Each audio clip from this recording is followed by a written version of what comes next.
来继续来看中国禁止台湾的水产品进口，其中包括乌仔鱼。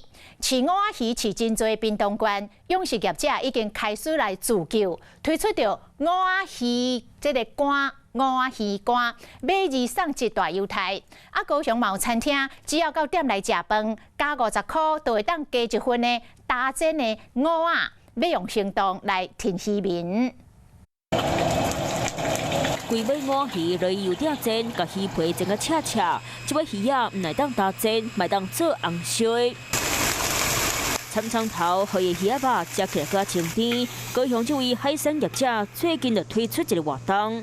在我们本店点任何一个餐点，加50元就送1份干煎的乌鱼乌啊。活动就为12月14开始，头家已经传好规选乌鱼，因为中国禁止台湾水产，包括这种鱼啊。这位头家用行动支持渔民，讲到乌鱼安怎煎上着味。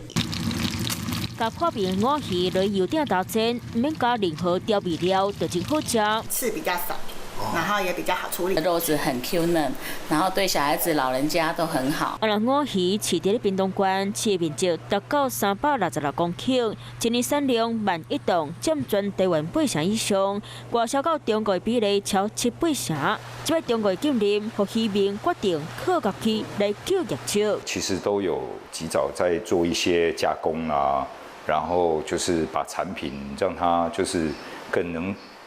比较亲切的走入超市、家庭这些做法。乌鱼上价值，屏东在地业者推出相关促销活动，佮推出买2只送1只的大优惠。业者要自己也要想一些办法，然后让自己的产品能有一些出路啊。中国甲咱的鱼仔冻起来，业者拍开内销市场，邀请大家做来食乌鱼，用心来票支持渔民。